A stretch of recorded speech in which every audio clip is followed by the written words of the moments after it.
I opened my eyes and found myself reborn as the female lead in a tragic romance novel. A woman who had 3 abortions for a scoundrel and was now dying of bone cancer. Gabriel Frost slammed the divorce papers in front of me, forcing me to sign. "You're not worthy of being Mrs. Frost," he sneered. I scoffed disdainfully. "Fine, let's divorce. But I want half of everything. After that, we'll go our separate ways." Right in front of him. I defiantly tore up the divorce agreement that would have left me penniless. Gabriel had expected me to beg and plead, but my fierce reaction caught him off guard. His eyes darkened. "What game are you playing now?" "The game of leaving you," I retorted. Ding!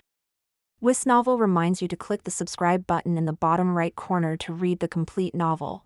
I opened my eyes, closed them, opened them again, and closed them once more before opening them for the final time. I stared at the luxurious mansion before me, something I'd only ever seen in novels, and finally accepted that I had indeed been transported into a book. "Claire Steele, how dare you try to harm Amy again? You've been Mrs. Frost for far too long."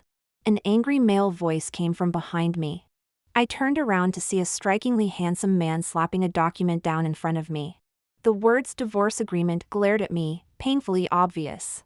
Claire Steele, Amy Perry, Mrs. Frost? Weren't these the main characters from that popular, heart-wrenching short story I'd been reading recently? So I'd become the tragic female lead who had 3 abortions for the male lead, and was now dying of cancer? "Claire, let's get a divorce." The man spoke again, his tone cold and detached. I was stunned for a second, then replied disdainfully. "Fine by me. Who needs this anyway?" This time it was Gabriel's turn to hesitate. He narrowed his almond-shaped eyes, studying me. "What game are you playing now?" I resisted the urge to roll my eyes and stared back at him fearlessly. "I agree to the divorce. Understand? This damn scoundrel." When I was reading the novel, I'd wanted to punch him on behalf of the female lead. He seemed surprised by my quick agreement and fell silent. I flipped through the agreement on the table. This bastard actually wanted the female lead to leave with nothing? Dream on. However, Gabriel, since you're the one who cheated during our marriage, I want half of your assets. That's not unreasonable, is it?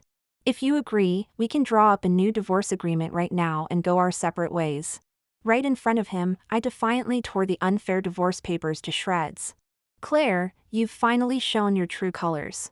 You schemed to marry me just for the money. You're nothing but a gold digger." Gabriel looked as if he'd suddenly seen through me, his face full of disappointment. "Isn't that how you've always seen me? How else could I live up to your expectations? Stop wasting time. You give me the money, and I'll leave immediately. Anyone who wants to be Mrs. Frost can have the title." I couldn't care less. With that, I sat down on the sofa with a commanding presence, adopting a boss-like posture. Gabriel looked at me in disbelief, then gritted his teeth. "You're dreaming. You won't get a penny that doesn't belong to you." I couldn't help but roll my eyes at him. This despicable man. Claire had 3 abortions for him, and in the end, this pig wouldn't even give her any money. How blind must the female lead have been to fall for him? Apart from his good looks and business acumen, he was nothing but a complete scoundrel. Then we'll just stay in this stalemate. As long as I don't divorce you, your precious Amy Perry will remain nothing but a shameless mistress. Don't you dare call Amy a mistress. You're not worthy. Gabriel's face was contorted with rage, his fists clenching so tightly they cracked. He seemed to be on the verge of violence. This scoundrel, thinking of domestic violence? How shameless could he be? My heart trembled for a few seconds. Perhaps the original Claire, who had always loved him, was feeling heartbroken right now. "Don't worry, Claire. Since I've taken your place, I'll make sure Gabriel Frost pays for everything he owes you." "What's wrong, Mr. Frost? Thinking of hitting me? Go ahead. I'll make sure to expose everything. How you forced your wife to have 3 abortions for your mistress. I've kept all the medical records. What's the matter, Mr. Frost? Angry? Want to hit me, or strangle me like you used to?" This living room is full of CCTV cameras recording everything. Perfect. I'll add domestic violence to the charges. And watch your Frost Group's reputation crumble and everyone spit on you. Seeing Gabriel's face twist with anger, yet unable to do anything to me, I could barely contain my laughter. The door slammed shut with a bang as Gabriel stormed out in a huff. I let out a cold laugh. Compared to what he had done to the female lead, this was nothing. Before I could revel in my small victory, the metallic taste of blood filled my nostrils. I quickly grabbed a tissue, only to find it stained with bright red spots. I had almost forgotten in the original story. Claire had just been diagnosed with bone cancer, with only 10 months left to live. She had even considered spending one last night with Gabriel as husband and wife, hoping to conceive a child before quietly divorcing him. She wanted the child to be the final testament to their marriage. How foolish, Claire. To sacrifice so much for a man like that, he's not worth it at all. My confrontational tone with Gabriel just now was a far cry from the original Claire's usual adoring and submissive attitude towards him. Yet he hadn't noticed the difference at all, showing just how little regard he truly had for her. He doesn't deserve her. I went upstairs and rummaged through Claire's wardrobe, pulling out a high-end Chanel dress. After carefully styling myself, I picked up my medical records, preparing for another trip to the hospital. The old Claire, infatuated with Gabriel, never cared much for her appearance. She was content to play housewife, even refusing medical treatment for her cancer, solely focused on Gabriel. But I'm not the real Claire. I have to forge a different path. My priority now is to survive the story. I need to go to the hospital for surgery, cure this illness, and save my own life. Then I can deal with Gabriel and Amy, that despicable pair, at my own pace.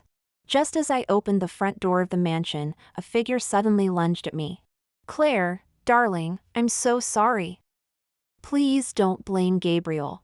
I'm pregnant with his child. I'm begging you, divorce him. I'll do anything you ask, even die, if you'll just agree. Amy cried, wearing an immaculate white dress. Her face streaked with tears as she clung to my legs, kneeling before me. She was acting as if I had committed some terrible crime against her, when in fact, she was the one who had stolen my husband. Oh really? You'll do anything? Then abort the baby and slap yourself in the face a few times. Then I might forgive you. I replied coldly, crossing my arms as I watched her performance. Amy stared at me, tears still glistening in her eyes, clearly shocked that her ploy hadn't worked. Claire, the baby is innocent. I'll do anything else you ask, but this child is Gabriel's. I can't do that. She wailed even louder, as if I was truly bullying her. In the original story, Claire had actually undergone 3 abortions for Gabriel's sake. The first 2 times, Gabriel had heartlessly dragged her to the hospital, cruelly forcing her to terminate the pregnancies. The 3rd time, she had secretly gone to have the procedure done behind his back. Remembering this, I felt my own eyes begin to sting with unshed tears, suddenly finding strength I didn't know I had. I wrenched my leg from Amy's grasp and spoke even more harshly. Didn't you say you'd do anything? Even die? Then go ahead and die. I'll personally bring my divorce papers with Gabriel to your funeral as a gift. Claire, how can you be so cruel? I'm pregnant, and you're actually telling me to die? You're a murderer. Amy finally dropped her act, snarling at me with her true colors showing. I'm cruel? I'm a murderer? I was stunned. This manipulative woman really knew how to twist things around. If you don't have the guts to follow through, then stop putting on this little show. It's making me sick. Get lost. I snapped, stepping around her and heading towards the door in my high heels. What I didn't expect was for Amy to suddenly throw herself backwards, tumbling down 2 steps of the staircase. Claire, why did you push me? How could you be so vicious? My stomach hurts. She shrieked, crying out in pain. I knew that at times like this, the damn male lead would surely appear on cue to defend the female supporting character and berate the female lead. Sure enough, I saw Gabriel hurrying towards us with an anxious look on his face. I narrowed my eyes. Well, you vicious wretch, I hadn't even touched her. Trying to frame me, are you? Then I'll give you what you want. I walked down the steps, raised my high heel, and stomped down on her hand. The thin stiletto heel ground and twisted into her palm. Amy Perry, lying on the ground, immediately howled in pain, tears streaming down her face. This suffering looked far more genuine than her act just moments ago. Yes, you knew I would hit you. I'm not one to be trifled with, yet you still came asking for it. You must be a glutton for punishment. Saying this, I felt it wasn't enough. I raised my hand and slapped Amy's face twice more, partly to vent the frustration of the original female lead. Claire Steele, what are you doing? How dare you hit Amy? Gabriel rushed to Amy's side and picked up the tearful girl. One's called Claire Steele, the other's Amy. Quite a difference, isn't it? I hit her because I wanted to. Did I need to pick a special day for it? Besides, she came looking for it herself. She asked me to hit her. Don't believe me? Ask her yourself. Gabriel, it's all my fault. Don't blame Claire. I've wronged her. It's all my fault. Amy covered her mouth and burst into remorseful tears. If I hadn't read the original novel, I might have been impressed by her superb acting at this moment. See? She says she doesn't blame me. I shrugged nonchalantly. Claire, you're just a vicious woman. You're only bullying Amy because she's kind. He glared at me painfully, then turned and walked away carrying Amy. Amy, I'll take you to the hospital first. I won't let Claire get away with this. I pulled a wet wipe from my handbag and wiped the hand that had touched Amy. Hitting that woman, I felt like I'd dirted my hand. I took a taxi to the hospital, got a number, and prepared to see the doctor with my medical record. As I was walking down the long corridor, halfway through, I happened to run into Amy being carried in Gabriel's arms. Amy's palm was wrapped in gauze, her head resting on Gabriel's chest as they chatted and laughed sweetly. Those two timing bastards. I couldn't help but curse inwardly on behalf of the original female lead. Claire, why are you at the hospital too? Are you feeling unwell somewhere? Amy noticed me and asked with fake concern, while her arms tightened around Gabriel. None of your bloody business. Don't you know nosy Parkers die young? I snapped back irritably. Seeing this woman, I didn't need to put on any pleasant airs. Hearing this, Amy immediately buried her head in Gabriel's chest, as if she'd suffered some great injustice. Claire, don't be so ungrateful. Amy's just concerned about you. Gabriel looked thoroughly annoyed. If looks could kill, Claire would have been stabbed 1,000 times by now. I don't need her concern. I'd like to live a few more years, thanks. I snorted coldly. For no apparent reason, my heart clenched again. I felt the original female lead's unwillingness to let go. I walked towards the couple step by step, staring at them. Gabriel Frost, just because I answered her like that, you think she's the one who's wronged? What about me? All those cruel things you said to me before, weren't they worse? Don't I deserve to feel wronged too? She's a fragile woman, but am I not one as well? I had 3 abortions for you, damaging my body. I may never be able to be a mother in this lifetime. Don't I deserve to feel wronged? We were married for 3 years. And you wanted a divorce for your mistress, demanding I leave with nothing? Don't I deserve to feel wronged? You flaunted your affair in front of me time and time again. Don't I deserve to feel wronged? I said a lot in one breath, wanting to voice all the suffering the original female lead had endured over the years. Gabriel frowned, a hint of uncertainty appearing in his eyes for the first time, leaving him momentarily speechless. I ignored him, sidestepping them to walk forward. As I brushed past him, I paused and turned to face him. If you have any decency, you'll send me the revised divorce agreement as soon as possible. Otherwise, don't blame me if I really lose my temper and make things embarrassing for you both. Claire, divorce? Are you serious? In the past, it had always been Gabriel pushing for divorce, with Claire refusing to agree. Now, the tables had turned, with Claire urging him to divorce. Gabriel was questioning his entire reality. What else did you expect? I replied coldly, taking a step forward. What I failed to notice was a medical report slipping from my hand. Stage 2 bone cancer, diagnosis confirmed. Claire, are you ill? Gabriel had seen the medical report. I turned back, noticing his eyes were slightly red, even showing a rare hint of concern. It's none of your business. You never cared about me before, and now you want to show concern? It's too late. I picked up the medical report from the ground and left without looking back. From a distance, I could hear Amy's sickeningly sweet voice. Gabriel, darling, wasn't Claire's senior at university a doctor? It wouldn't be difficult to forge a medical report to gain sympathy, would it? I knocked and entered the doctor's office. Claire, you're here, said the young doctor sitting inside. His handsome face breaking into a sunny smile as he looked up and saw me. This was Stephen Wilson, the second male lead in the novel, Claire's senior from university. He had always harbored feelings for the female lead. And had even confessed once, but was always rejected. I looked at him, thinking he was just as handsome as Gabriel, if not more so.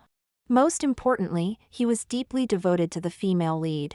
Yes, I want to go ahead with the surgery.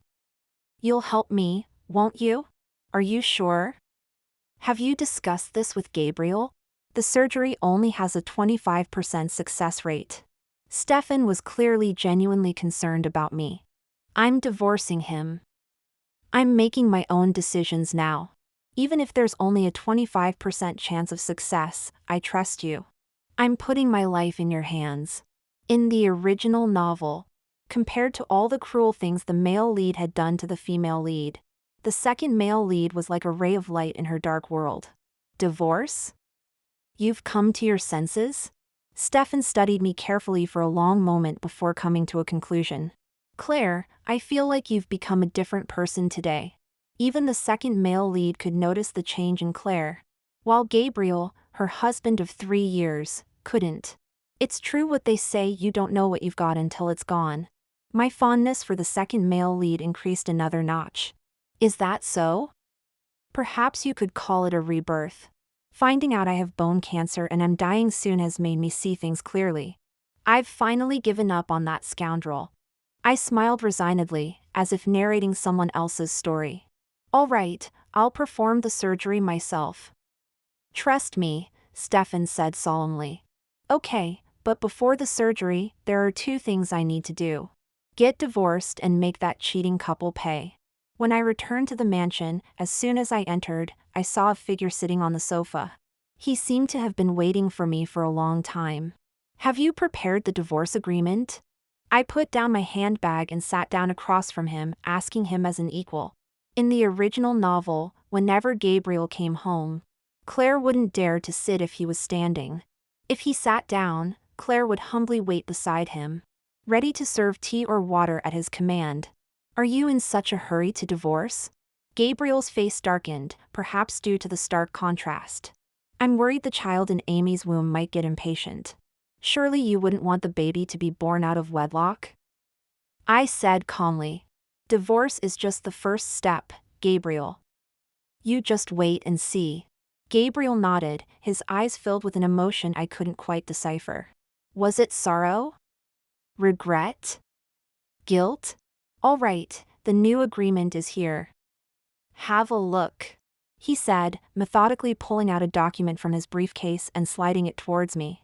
I eagerly reached for it, but he suddenly pressed his hand down, firmly holding the agreement in place. Having second thoughts? I provoked him. Claire, tell me honestly, are you ill? Is there something you can't talk about? Or are you in desperate need of money? Gabriel looked at me expectantly, probably hoping to hear me confirm one of his theories.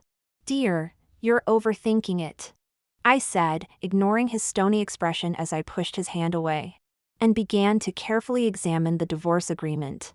The terms were clear: divorce, with half of the assets allocated to me. Without hesitation, I signed my name, Claire Steele, on the line for the wife's signature. Now, please transfer the money to me. I only want cash. You can keep all the properties, companies, and such. Once the money's in, I'll leave immediately. Very well, he said.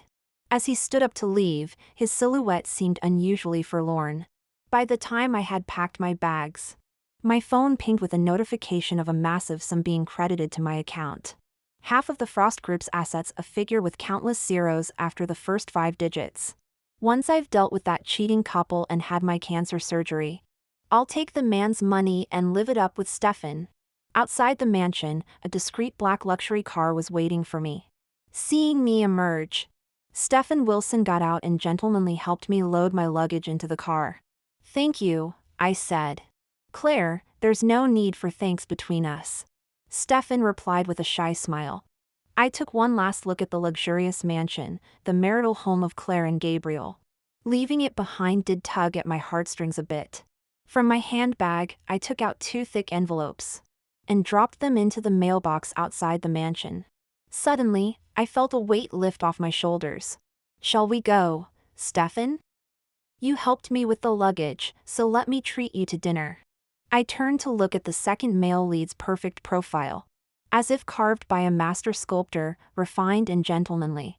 I admit, I'm smitten by his looks. Since the original female lead was too blind to appreciate him, I'll gladly pursue the second male lead myself. "All right," he agreed. Ping. My phone screen lit up with a breaking news notification. Frost Group CEO and overseas heiress Amy Perry to marry in shotgun wedding, a match made in heaven. I smirked coldly. How desperate this White Lotus must be. Leaking to the paparazzi about her marriage to Gabriel right after my divorce. Such unsightly behavior. I suddenly found myself looking forward to seeing her reaction when she receives my little surprise. The next day, there was a loud knocking on my hotel room door. I have a terrible temper when woken up, and as I flung open the door, I was ready to curse at whoever it was. "Who the hell are you? Don't you know it's rude to disturb people's rest? You'll be struck by lightning for this." Gabriel stood outside, looking haggard and pained, holding a diary in his hands. "Claire, were you the girl who saved me that year?" I yawned, remembering that I had posted Claire's diary to him yesterday when I left. Telling him the truth, letting him know he had been loving the wrong person all these years, was that cruel? Surely it was better than letting Claire silently endure all the bitterness alone. Yes, indeed. But now I regret it terribly. Back then, I kindly gave blood to save you. I should have fed it to a dog instead. At least a dog would have barked loyally at me. But you? Ha. I replied nonchalantly. I always thought that girl was Amy. She knew all the details of when you saved me. I loved the wrong person. I shouldn't have treated you that way before. Gabriel's expression was full of remorse. Because she read my diary. I didn't mind before, but now that I'm divorced, there's no need to hide anything. All right, you know the truth now. You can leave. I made a move to close the door. Claire, give me another chance. It was all my fault. I was blind, mistook the wrong person, loved the wrong person. Can we start over? Gabriel was regretting so much his insides were turning. What do you take me for? I'm a person with feelings, a normal person. After how you treated me before, do you think I'd still have good feelings for you, like you? You're too narcissistic. All this can't be erased with just a "I loved the wrong person." Wait and see, retribution for you and Amy is coming soon. I looked at him coldly, as if he were a stranger. Suddenly, Gabriel became so angry he coughed up blood. But what was that compared to Claire, who had been forced to abort 3 times by him, to prevent Gabriel from fainting outside my room? I kindly called an ambulance for him. As he was leaving, I maliciously reminded him, "Remember to watch the news today." He looked at me in terror, feeling that my reminder was not a good thing for him.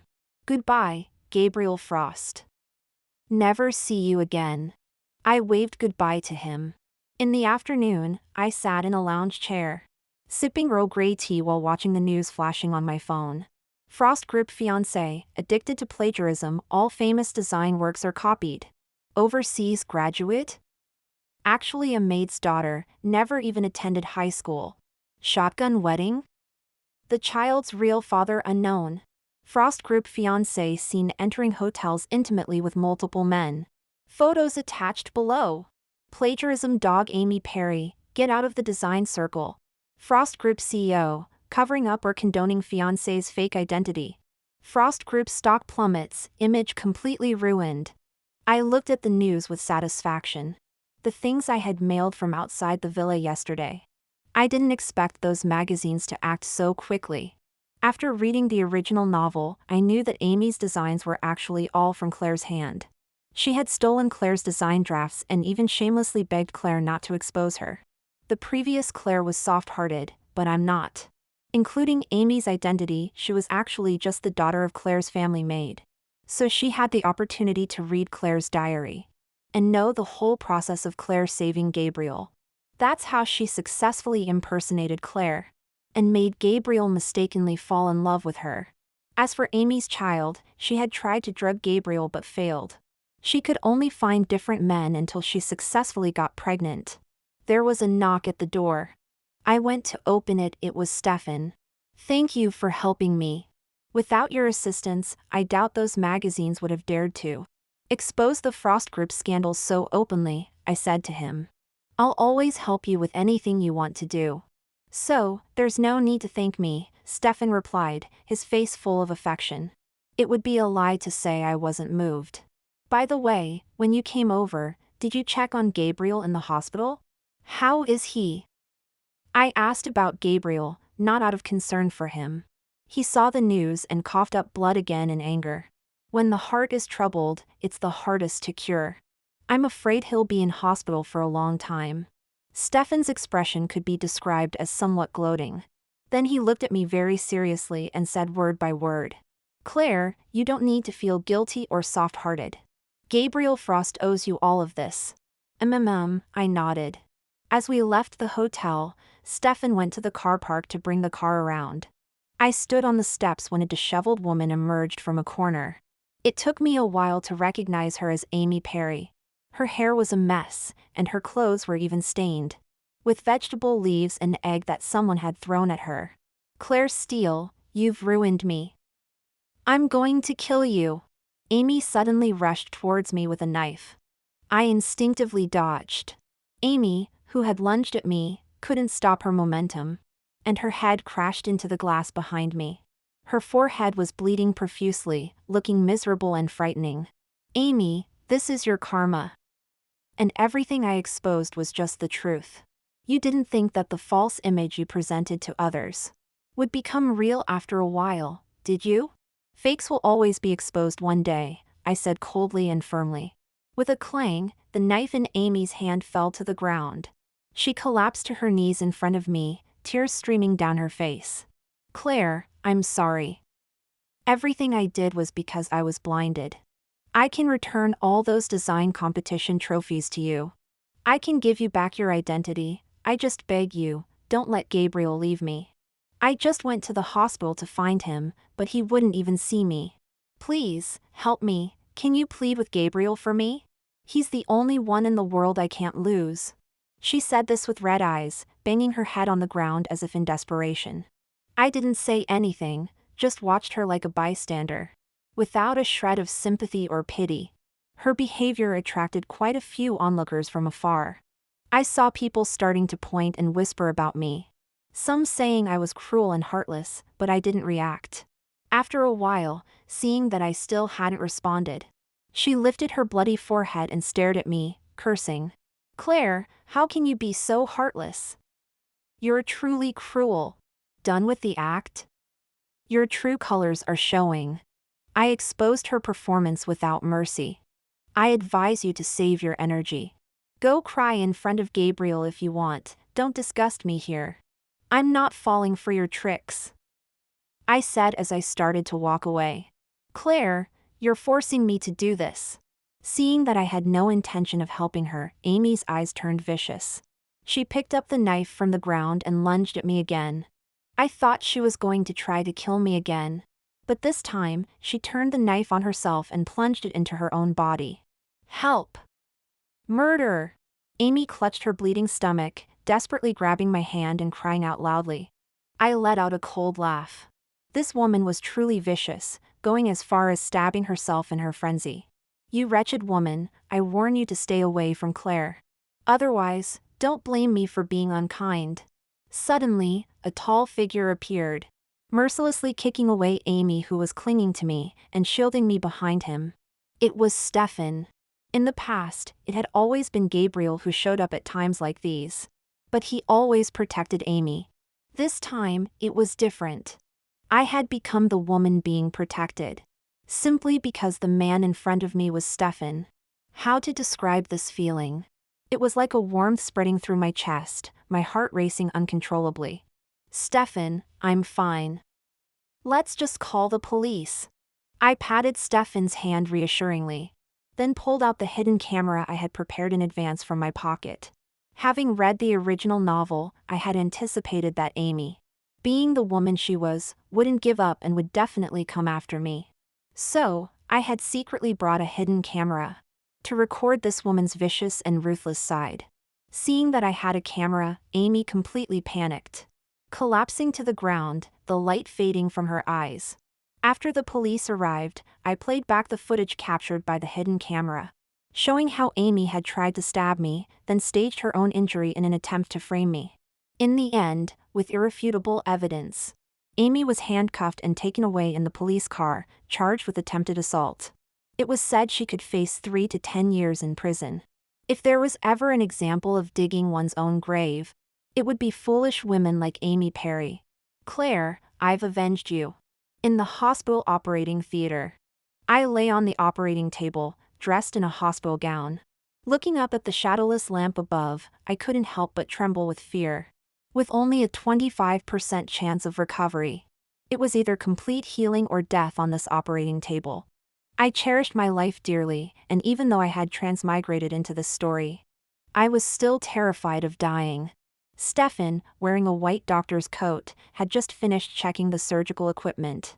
He seemed to see right through my thoughts and comforted me. Claire, don't be afraid. I'll protect you. You'll be fine, trust me. I trusted Stefan's medical skills, and my heart relaxed a little. Stefan, when I'm cured, will you give me a gift? What do you want? Even if it's the stars from the sky, I'll pluck them for you. He replied, half jokingly, half seriously.